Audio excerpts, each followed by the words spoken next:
The silence was the first sign. It was a dense, unnatural quiet, the kind that absorbs sound and leaves a ringing in the ears. Liam's boots, usually a heavy, reassuring thud on the hardwood floor, seemed to make no noise at all.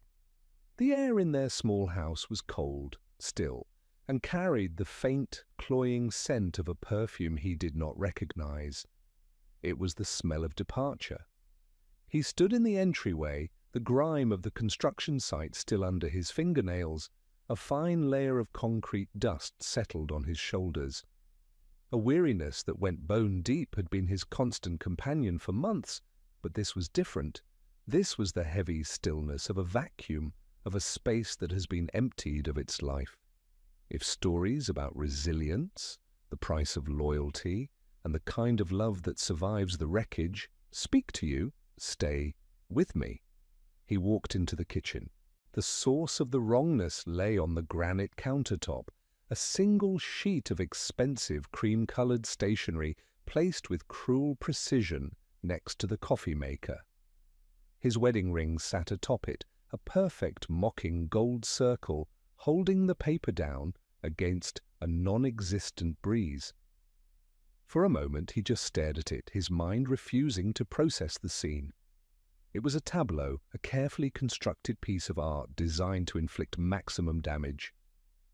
He could almost feel her standing there, placing the ring just so, her brow furrowed in concentration, not with sadness, but with the focus of a curator arranging an exhibit. The thought was a shard of ice in his gut, his hands, calloused and rough from years of gripping rebar and tools, felt clumsy as he lifted the ring. It was cold. He slid the note out from under it. The handwriting was hers, a familiar, looping script that suddenly looked alien, sharp. It was not a long letter, it was a statement of terms. "Liam," it began, devoid of any warmth. "I can't do this anymore. I need more than this life, more than this house, more than what you can give me. Julian has offered me a future, a real one. Tonight is my promotion party. His party for me. I don't want you there. It's better to make a clean break. I've taken my things. The lawyer will be in touch about the house. It's better this way, you'll see. Sarah." He read it 3 times, the words blurred, the ink seeming to bleed into the fibers of the paper. A promotion party? He knew about the promotion. He had signed the authorization himself 3 weeks ago. Sarah worked in sales for a major materials supplier, a company that did millions of dollars in business with his firm, Apex Construction. Her manager, a vice president named Julian Croft, had submitted her for a promotion to senior account manager for the Apex portfolio. The file had come across the desk of the executive vice president of development, his desk. He remembered the name, Sarah Connolly, and smiling faintly. He never mixed his professional and personal lives. Almost no one at Apex knew his wife worked for a vendor. He had reviewed her performance metrics. They were excellent. She was a sharp, ambitious salesperson. He had approved it based on merit, without a second thought, without a single phone call. He had been proud. He had been planning a celebratory dinner for her, waiting for her to tell him the good news herself. The irony was a physical blow, a vicious, gut-wrenching punch that stole the air from his lungs. She was celebrating her promotion, a promotion he had granted her, with the man she was leaving him for. She saw him as the man who came home covered in dust, the man whose hands were never quite clean, the man who understood steel and concrete better than he understood her cocktail parties. She had no idea that he was the silent, unseen executive in the glass tower, the one whose signature could make or break careers like hers. She had mistaken his quiet nature for a lack of ambition, his love for the tangible world of building for an inability to navigate the abstract world of power. He had let her believe it. It had been easier. He sank onto one of the kitchen stools, the note crinkling in his tightening fist. The secondary burden, as if the first were not enough, crashed down on him. Chloe, his younger sister. 17, volatile and already adrift, she had been living with them for 2 years, ever since their parents' car had been found wrapped around an oak tree. He was her legal guardian, her only real family. And Sarah, in her clean break, had left her behind as well, another piece of a life she no longer wanted. A stack of bills on the counter caught his eye, a small, menacing mountain of envelopes. Sarah had managed their finances. A cold dread, colder even than the ring in his palm, began to creep up his spine. What else had she left behind for him to clean up? The house was a tomb. Her closets were empty, her side of the bathroom stripped bare. All the small personal artifacts that had made the space theirs were gone. Only the furniture remained, the shell of a life. He walked through the silent rooms, his footsteps finally echoing in the emptiness. He felt like a trespasser in his own home, a ghost haunting the wreckage of his own future. The promotion party would be in full swing by now. He pictured it, the clinking glasses, the false laughter, Sarah standing beside Julian, radiant and triumphant. And him, here, in the quiet dark, holding the evidence of his own obsolescence. He was the foundation she had used to build her new life, and now that the structure was complete, the scaffolding was being kicked away. He did not feel anger, not yet. That would come later. For now there was only the crushing, monolithic weight of the silence, and the cold, hard certainty that everything he had been building had just been condemned. The weeks that followed were a grey smear of existence. Liam operated on a kind of grim autopilot, a machine performing its functions without consciousness. His body went to work, his hands directed the complex ballet of cranes and concrete pumps, his voice gave orders on job sites that were heard and obeyed. But his mind was a vacant lot, swept clean by the shock. He moved through his days in a state of profound numbness, a buffer of insensate fog between him and the world. The smells of diesel, wet cement and welding ozone, smells that had once felt like life itself, were now just flat, meaningless data. Home was no longer a refuge, it was a hostile zone. The emptiness Sarah had left behind had metastasized, breeding chaos. Dishes piled up in the sink, monuments to meals he could not remember eating. Dust bunnies gathered in corners like malevolent growths. The bed remained unmade, a permanent, rumpled testament to his solitary nights.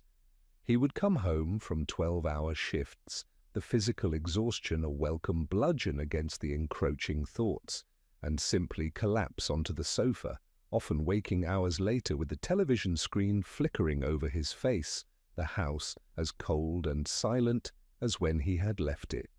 He was neglecting himself, his body running on stale coffee and the dregs of adrenaline.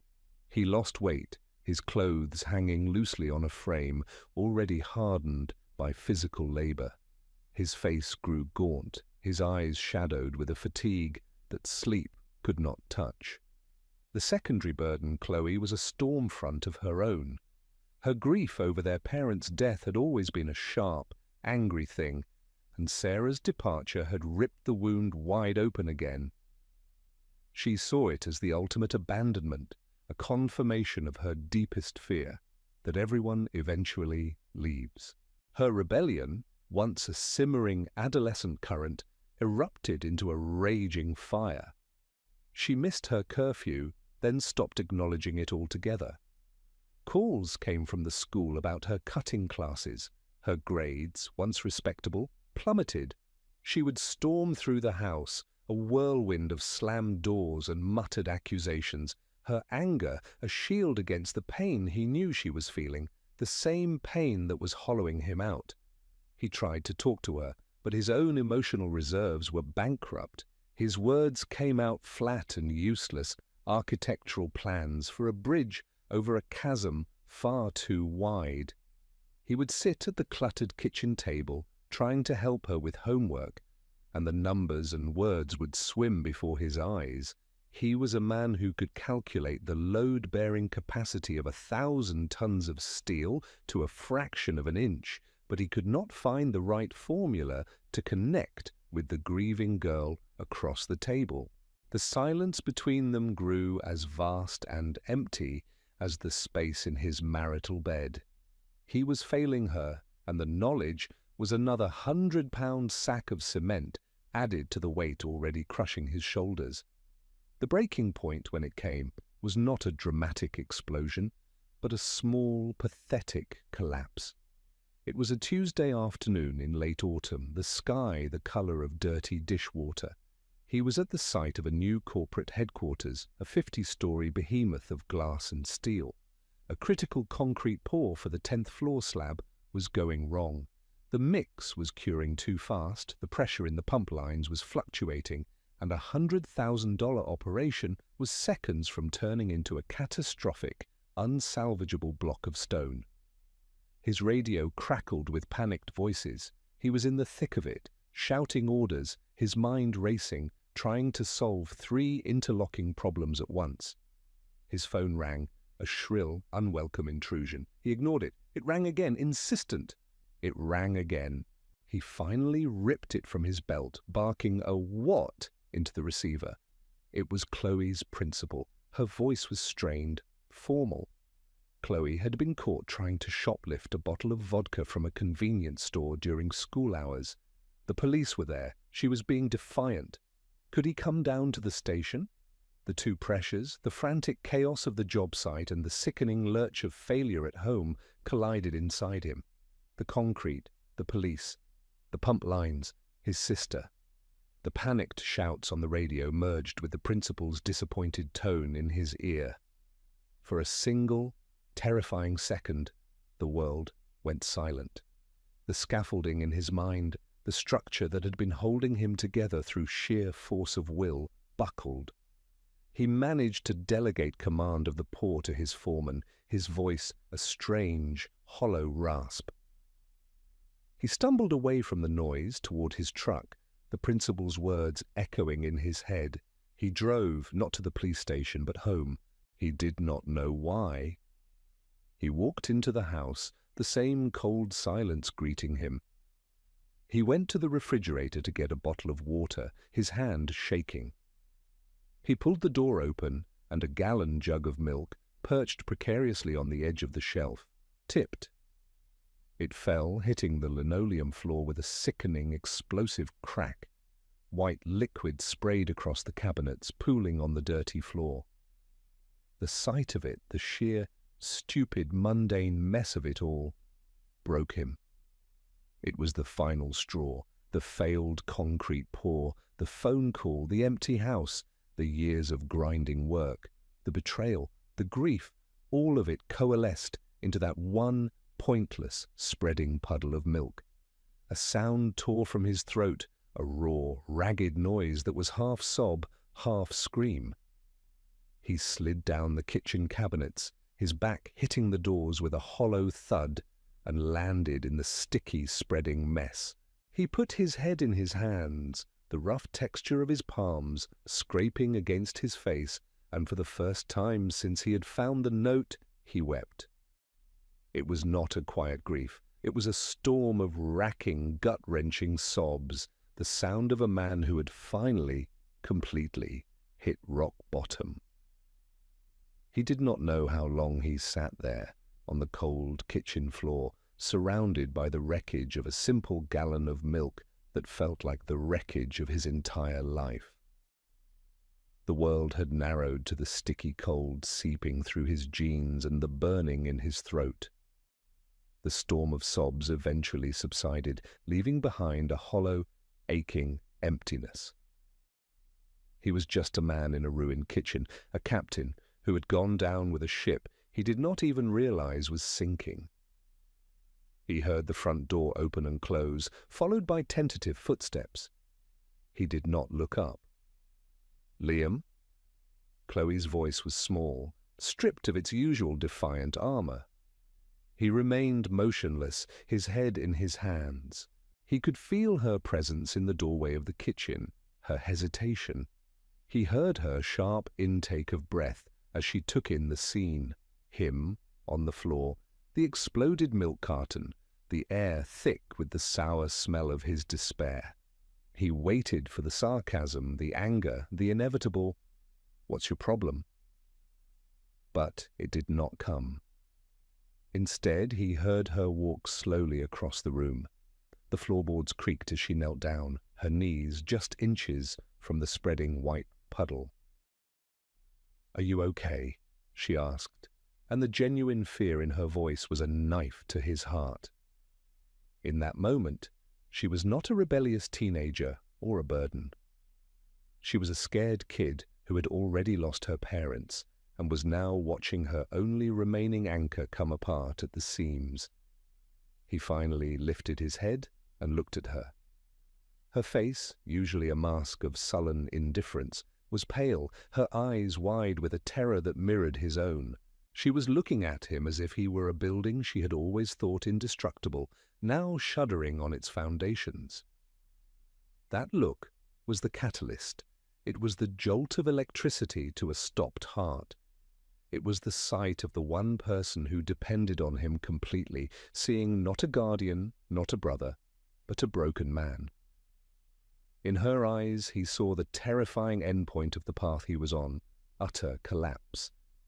And with that vision came a spark, a tiny, defiant ember in the cold ashes of his spirit.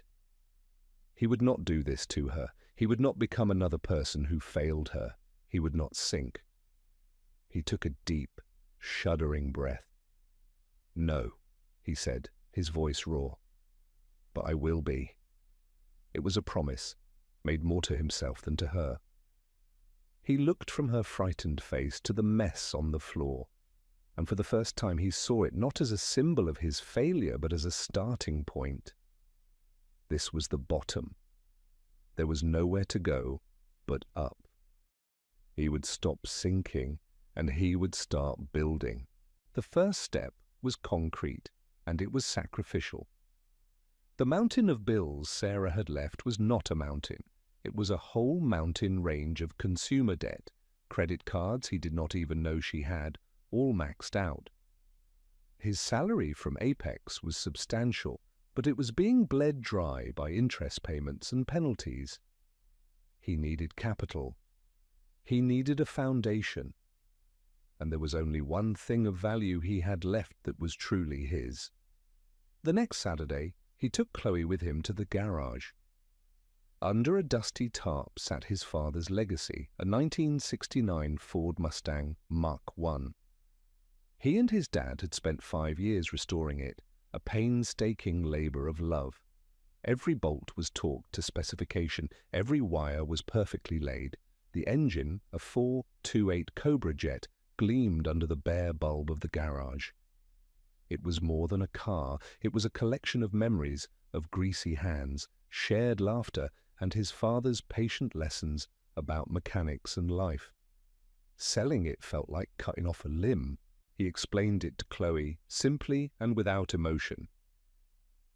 "We need to clear the ground before we can build," he said, pulling back the tarp. She just nodded, her eyes fixed on the gleaming chrome. She understood. She had spent weekends in that garage, too. The man who came to buy it was a collector, a man with soft hands and a clinical appreciation for the car's perfection. He offered a fair price, a number that was large enough to be a lifeline.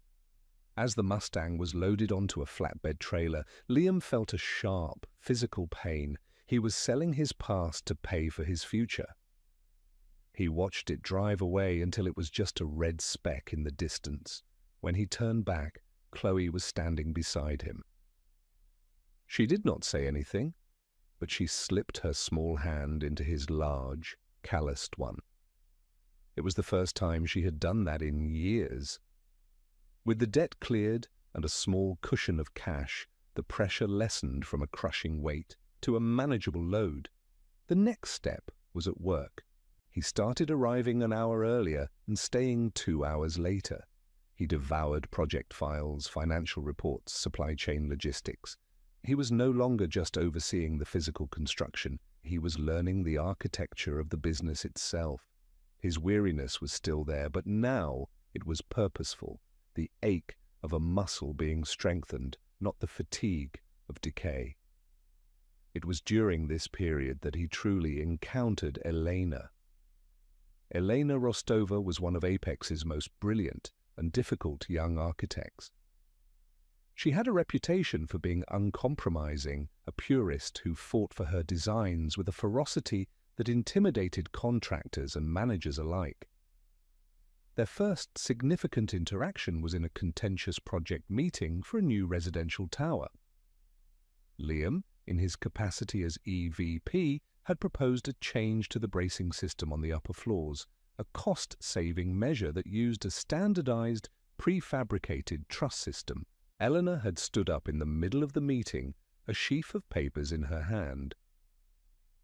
"Mr. Connolly, your proposed change is efficient, but it is wrong," she said, her voice clear and without deference.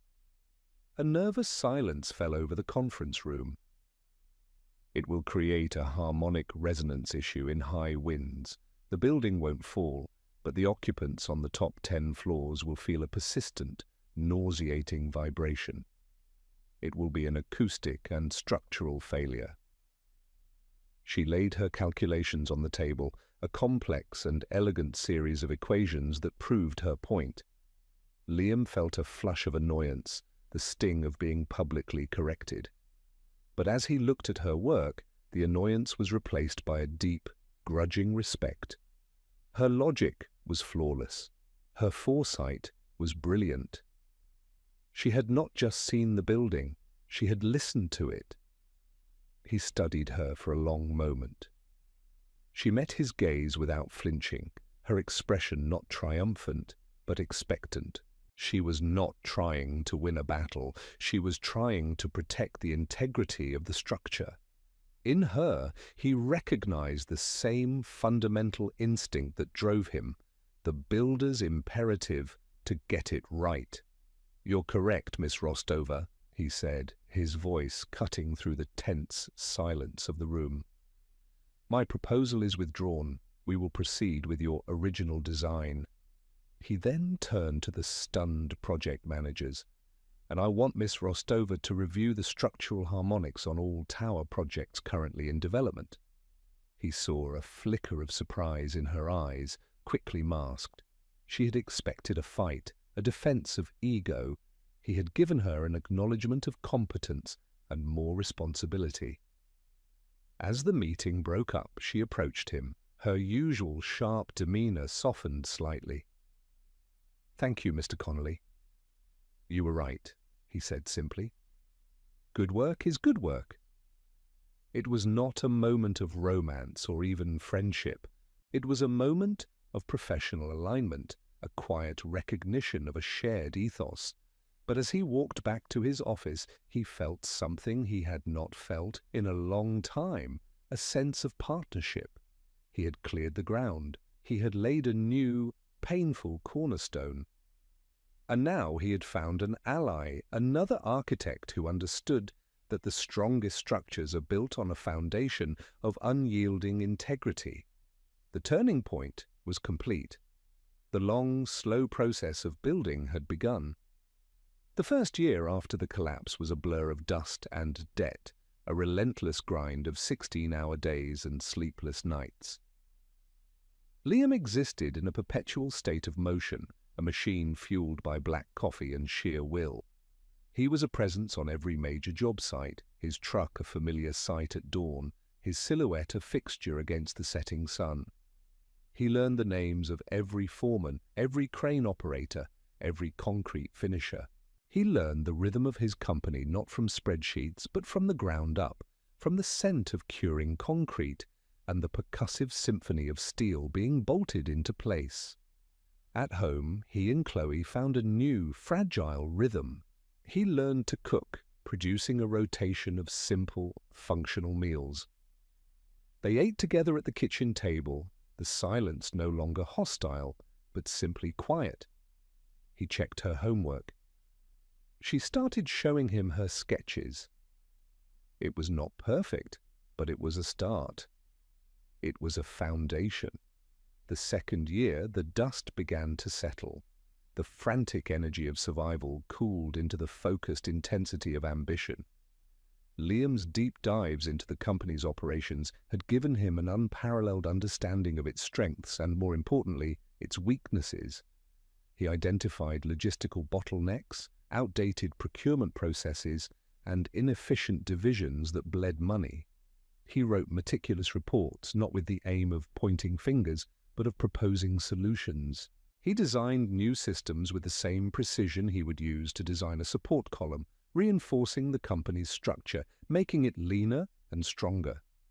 His mentor, the gruff, old-school CEO Marcus Thorne, began calling him into his office for more than just project updates.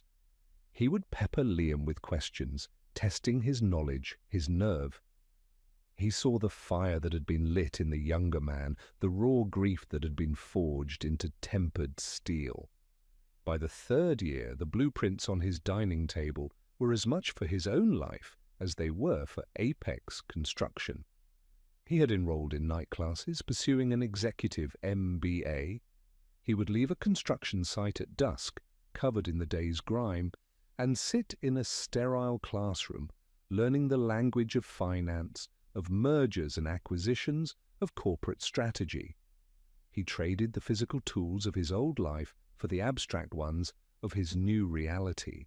He learned that a well-written contract could be as strong as a steel girder, that a shrewd negotiation could be as impactful as 1,000 tons of concrete.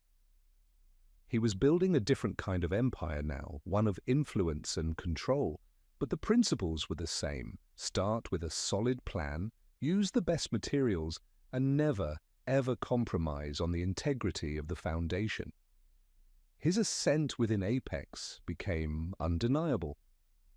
Marcus Thorne, seeing the result of Liam's quiet, relentless work, made a bold move. He handed Liam control of the company's most troubled division, urban redevelopment. It was a corporate graveyard, a portfolio of stagnant, money-hemorrhaging projects that everyone else had written off. "This is a tomb or a throne, Liam," Thorne had said, his voice a low gravel. "Your choice." Liam chose to build a throne. He moved his office from the executive floor down to the division's cramped, dispirited headquarters. He brought Elena Rostova with him, making her his chief architect. Together they were a formidable team. He was the pragmatist, the strategist, the man who understood the hard realities of cost, labor, and logistics. She was the visionary, the artist, the one who could see a shining jewel where everyone else saw urban decay. They spent countless nights in that cramped office, surrounded by blueprints and zoning maps, arguing, debating, and creating. They tore apart the old, failed projects and redesigned them from the ground up. He found the financing, she found the soul of the buildings. Their relationship evolved in the quiet hours between midnight and dawn, over shared containers of lukewarm takeout and endless cups of coffee. It was a slow-burn romance built not on grand gestures but on a foundation of deep, unwavering mutual respect. One night, huddled over the plans for a new community center in a blighted neighborhood, she had asked him, "Why do you do this? You could be on the top floor, comfortable. Why get down in the dirt with a failing division?" He had looked out the window at the sleeping city. "My father was a mechanic," he said, his voice quiet. "He taught me that you can't fix an engine just by listening to it from the driver's seat. You have to get your hands dirty. You have to be willing to take it apart to understand why it's broken." He looked at her, and she saw the ghost of the broken man he had been and the formidable man he was becoming. "Everything in this division, this city, it's all just a big, complicated engine, and I know how to fix it." In that moment, she did not see a boss or an executive. She saw a builder. She reached out and put her hand over his on the blueprint, a simple, grounding touch. "Then let's get our hands dirty," she said. From that point on, they were partners in every sense of the word. She saw the steel spine beneath his quiet exterior, and he saw the passionate heart beneath her professional armor. She helped him navigate the treacherous politics of the corporate world. He championed her most ambitious designs, finding a way to make them reality. Their love story was written in the margins of contracts and the lines of blueprints, a structure they were building together, slowly and deliberately. His life with Chloe solidified into a true family. He attended her parent-teacher conferences, no longer a harried guardian, but a proud, invested parent. He discovered her passion for graphic design and helped her get an internship with Apex's marketing department. When she was accepted into a prestigious art school in New York, he felt a pride so fierce it almost brought him to his knees. He had not just saved her, he had helped her build her own future. He had become a father, a role he had never expected but had come to cherish more than any professional title.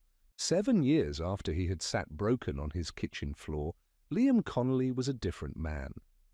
He stood in his office, a spacious, minimalist room of glass and steel on the 48th floor of the new Apex Tower, a building he had overseen from conception to completion. He wore a perfectly tailored charcoal suit, his hands clean, the calluses smoothed away by years of holding pens instead of power tools. The only remnant of his old life was the way he would sometimes tap his fingers on his desk, a rhythmic, testing sound, as if checking for structural integrity. His hair was shorter, with distinguished wings of grey at his temples. The frantic energy was gone, replaced by a formidable calm. The haunted look in his eyes had been supplanted by the cool, assessing gaze of a man who sees the world in terms of loads and stresses, assets and liabilities. He was no longer just a builder of structures, he was an architect of power. His urban redevelopment division was now the most profitable in the company's history. He had not just built a throne, he had built an empire. And he had done it all quietly, relentlessly, and without ever forgetting the bitter taste of the wreckage from which he had started. The past, he had learned, was never truly gone. It was just a dormant fault line waiting for the right pressure to shift. The tremor came on a crisp October afternoon in the form of a phone call.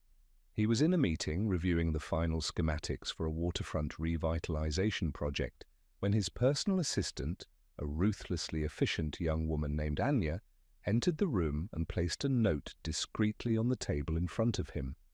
It read, "Sarah Connolly on line 2. She says it's personal and urgent." Liam felt a flicker, not of emotion, but of cold recognition, a circuit closing after 7 years. He had not heard her name, not seen her face, not received a single word since the day he had found her note. He had assumed she had vanished into the glossy, successful life she had chosen with Julian Croft. He excused himself from the meeting, his face an unreadable mask. He walked back to his office, the thick carpet silencing his footsteps, and looked out the floor-to-ceiling window at the city sprawling below him. He could see 3 of his own buildings from here, monuments of glass and steel piercing the sky. He took a breath, then picked up the receiver. "This is Liam." "Liam, it's me, it's Sarah." Her voice was thinner than he remembered, brittle. The confident musical lilt was gone, replaced by a strained, hesitant tremor. It was the voice of someone unaccustomed to asking for anything. "I know," he said. The silence that followed was heavy. He let it stretch, a tactic he had learned in negotiations. The person who fills the silence is the one who is losing.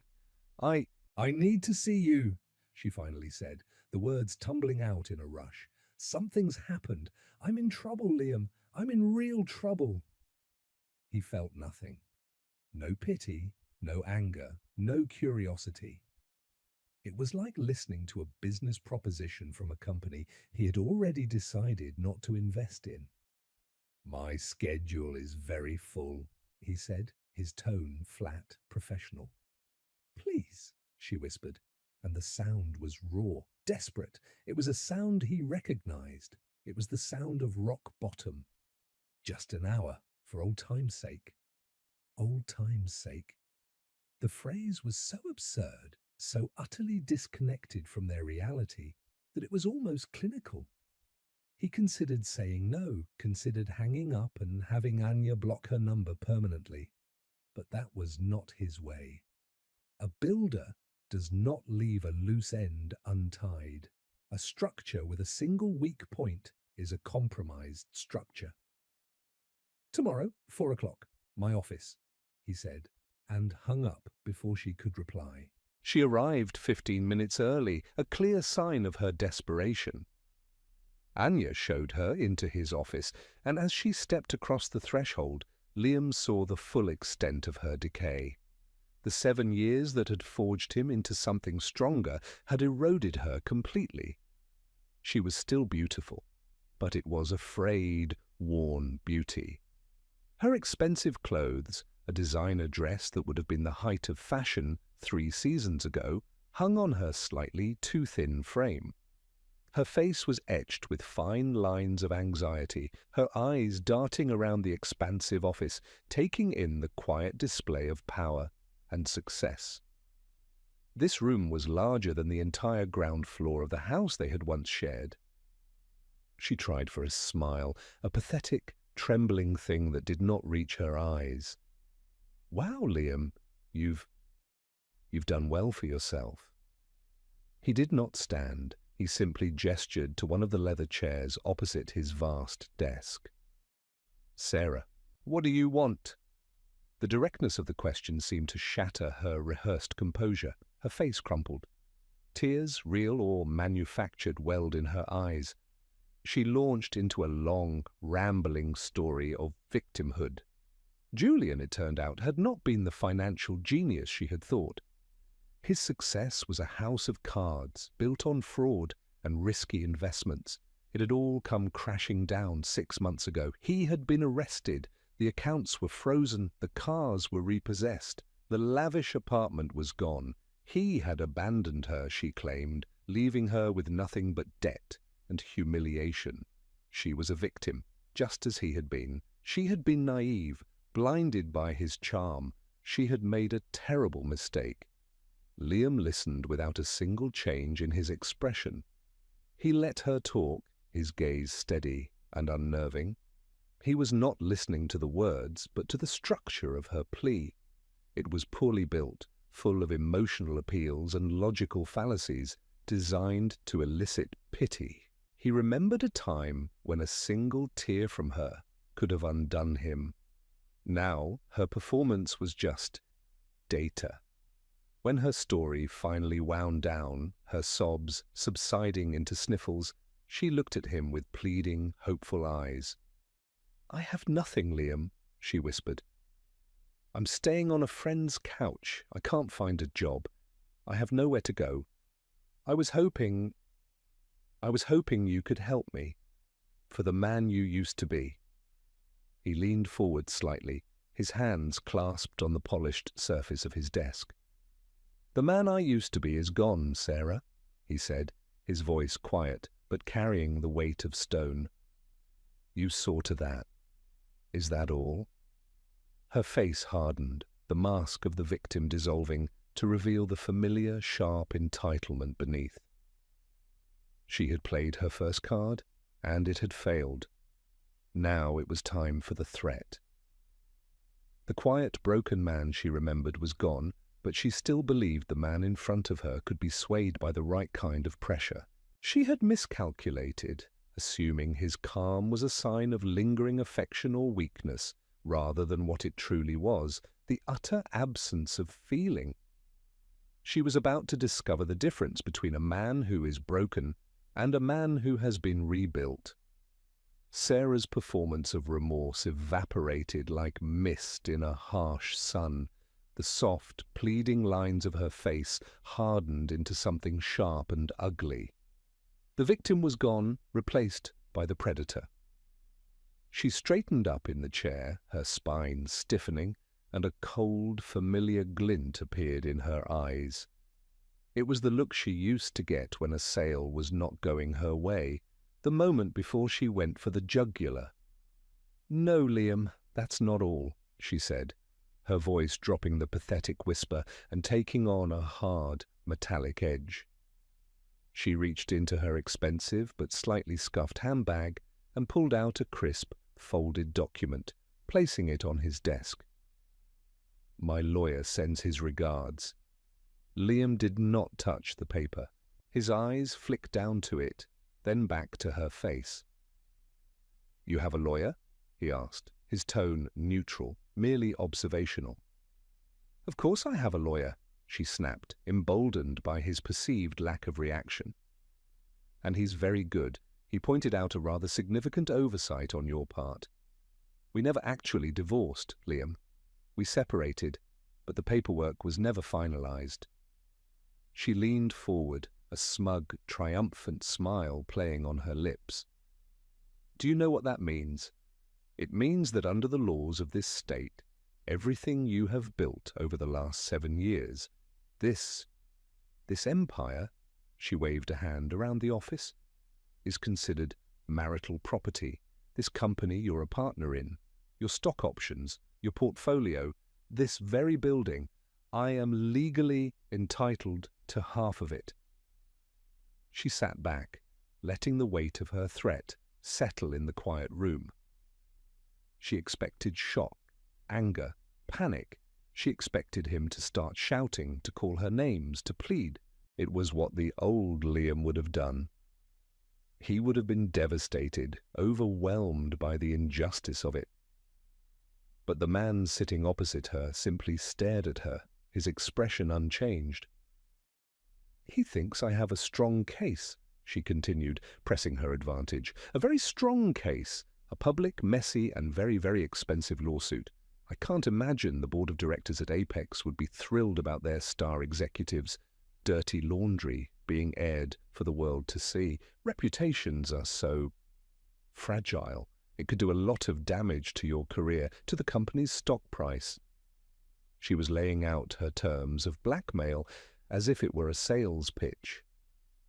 "Or," she said, her voice softening into a parody of reasonableness, "we could settle this quietly. A private settlement, a one-time payment that reflects my contribution to your early success and my share of our shared assets. Then I go away, and no one ever has to know." Liam remained silent for a long moment. He looked at her, truly looked at her, and what he saw was a stranger, a desperate, grasping stranger who was trying to leverage a past he had long since buried. She mistook his silence for consideration, for fear. She had no idea that he was simply allowing her to construct her own gallows to hand him the rope, to even test the knot for him. He had been preparing for this moment, or a moment like it, for 5 years. Not out of paranoia, but out of prudence. A builder always plans for the worst-case scenario, the earthquake, the fire, the 100-year flood. Sarah was his 100-year flood. At his request, Eleanor had been in the room the entire time, sitting quietly in a chair in the corner, reviewing a set of architectural drawings on a tablet. Sarah had initially dismissed her as an assistant or a new girlfriend, a decorative piece of his new life. Now, Sarah glanced at her, a flicker of contempt in her eyes. "I think your associate should probably leave. This is a private family matter." "Elena stays," Liam said, his voice calm but absolute. "She is my partner." He used the word deliberately, letting its dual meaning hang in the air. "She has a right to be here." He finally reached forward, but not for the lawyer's letter. He pressed a button on his intercom. "Anya, please bring in the files, the Connolly personal file." Anya entered a moment later, silent and efficient, and placed a slim, dark blue document folder on the desk in front of him. Sarah watched, a flicker of uncertainty crossing her face for the first time. This was not part of her plan. Liam opened the folder. He took his time, his movements deliberate, precise. "You're right about one thing, Sarah," he said, not looking at her. "A lawsuit would be messy, and reputations are fragile." He slid a single document across the vast, polished expanse of the desk. It stopped directly in front of her. "However, your lawyer seems to be working with incomplete information." Sarah looked down. It was a court document, a finalized divorce decree, stamped and certified by the state. The date on it was from over 5 years ago. What is this?" she stammered, her voice losing its confident edge. "That is our divorce," Liam explained calmly. "I filed for it a year after you left, on the grounds of abandonment. The court summons and all related notices were sent via certified mail to your last known legal address, the multi-million-dollar penthouse you shared with Julian Croft. You, or someone at that address, signed for them. When you failed to appear or respond, the divorce was granted by default. It has been final for 62 months. According to the law, our marriage ended the day you walked out, and our assets were divided as they were on that day, which means you are legally entitled to exactly half of the debt you left behind, which I paid off, and nothing more. You have no claim on me, my assets, or this company." The color drained from Sarah's face. She stared at the paper as if it were written in a dead language she could not comprehend. Her entire strategy, her entire hope, had been built on a foundation of sand, and it had just been washed away. I never got them," she whispered, her mind reeling. "That is not my concern," Liam said, his voice devoid of sympathy. He was not finished. He reached into the blue folder again and pulled out a second, much thicker file. This one was bound and labeled Internal Audit, Project Nightingale. He slid it across the desk. It landed with a soft, heavy thud. What is that?" she asked, her eyes wide with a new, dawning horror. Project Nightingale was the internal code name for Apex's primary materials supplier, the company where you and Julian Croft worked, Liam explained, his voice as cold and hard as polished concrete. "About 4 years ago, our accounting department noticed discrepancies, inconsistent billing, substandard materials being delivered at premium prices. So we launched a quiet internal investigation. This," he tapped the thick report, "is the result." He let her absorb that for a moment. "It's a very thorough report. It details a systematic scheme of kickbacks, wire fraud, and embezzlement, all orchestrated by Julian. His entire operation wasn't just a house of cards, it was a criminal enterprise. We were his biggest client, so we were his biggest victim." He paused, letting the silence stretch again. He looked directly at her, his gaze pinning her to the chair. "The investigation also uncovered accomplices, people who signed off on falsified shipping manifests, who approved fraudulent invoices. Your signature," he said, his voice dropping to an icy whisper, "appears on 17 of those documents." Sarah looked as if he had physically struck her. A choked, strangled sound escaped her lips. "We were building a case to terminate the contract and pursue criminal and civil charges," Liam continued, his voice relentless. "But then, as you said, Julian's other ventures collapsed. His other creditors moved faster than we did, and the whole thing imploded. The authorities were already involved. Apex decided it wasn't worth the negative press to join the dog pile. So this report," he tapped it again, a final, definitive sound, "was never filed. I held it." She stared at him, the full, terrifying scope of his foresight finally crashing down on her. He had not just survived, he had anticipated her. He had watched her from a distance, not as a wounded ex-husband, but as a strategic opponent. He had held the weapon that could destroy her, and he had kept it in reserve, waiting. "Why?" she breathed, the word barely audible. "As a courtesy," he said, the words dripping with ice. "A final one. A builder always keeps a fire extinguisher handy, just in case." He leaned back in his chair, the picture of calm, absolute power. "You came here today with a threat. Now I am giving you a choice. You can walk out of this office and disappear from my life forever. Or you can proceed with your baseless, extortionate lawsuit, and if you, or any lawyer representing you, ever contacts me, my family, or my company again, a copy of this full, unredacted report will be forwarded to the district attorney's office. Given that you were a material witness and a signatory in a federal fraud case, I imagine they would be very interested in hearing from you. The choice is yours, Sarah, but I would advise you to choose wisely." He stood up, the first time he had done so since she entered. It was a clear, final dismissal.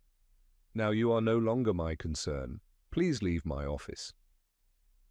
Sarah stared at the two files on the desk, the divorce decree that severed her past, and the audit that threatened her future. They were twin tombstones for the life she had tried to reclaim. She had come here to pick the pockets of a ghost, only to find he had become a god, and he had built his new Olympus on a foundation she could never touch, protected by walls she could never breach. The man she had discarded as rubble had rebuilt himself into a skyscraper, and she was nothing but a speck on the pavement below, looking up in terror. Utterly, completely defeated, she rose on trembling legs and, without another word, walked out of his life for the last time. Liam did not watch her go. The moment the door clicked shut behind her, it was as if a massive, invisible weight he had been carrying for 7 years simply dissolved into the air. He did not feel triumph, not a shred of vengeful satisfaction. He felt only a profound, quiet lightness. It was the feeling of a demolition crew after the last wall has fallen, the dust beginning to settle, the site finally cleared for new construction. It was the feeling of peace. He sank back into his chair, a long, slow breath escaping his lungs. It was over. Truly, finally over. The last ghost had been exorcised. The final debt of his old life had been paid. Elena rose from her chair and came to stand behind him. She placed her hands on his shoulders, her touch warm and grounding. She did not speak. She did not need to. She had been his partner in this, the silent witness to the final closing of a painful chapter. Her presence was a testament to the new life he had built, a life based on shared struggle, mutual respect, and a love as strong and true as the steel frames of his buildings. He reached up and placed his hand over hers, lacing their fingers together, the rough, calloused hands of the builder meeting the elegant, precise hands of the architect. Together, they were whole. Later that evening, the city was a tapestry of glittering lights spread out below them. They stood on the private observation deck of the Pinnacle, the 50-story signature tower that had been his and Elena's first major project together, the building that had cemented his legacy at Apex. The autumn air was cold and clean, carrying the distant sound of city life. Chloe was with them, home for the weekend from her university in New York. She stood between Liam and Elena, her face illuminated by the glow of a tablet she held, excitedly showing them a preliminary design she had created for a new community arts initiative. Her voice was full of passion and confidence, the ghost of the angry, frightened girl she had once been, long since vanished. Liam looked from the sprawling urban landscape he had helped to shape to the two women beside him. He saw the city lights reflected in Elena's proud, loving eyes. He saw the boundless future in Chloe's animated face. He had once thought his empire was the concrete and steel, the rising stock prices and the growing portfolio. But he had been wrong. This was his true empire, this small, unbreachable circle of love and loyalty. This family he had built from the wreckage. Elena leaned her head against his shoulder, her gaze following his out over the endless city. He felt the warmth of her, the solid, reassuring presence that had become his foundation. The past was a closed book, a finished blueprint filed away in the archives. The future was an open vista, waiting to be built. He put his arm around her, pulling her closer, his other hand resting on Chloe's shoulder.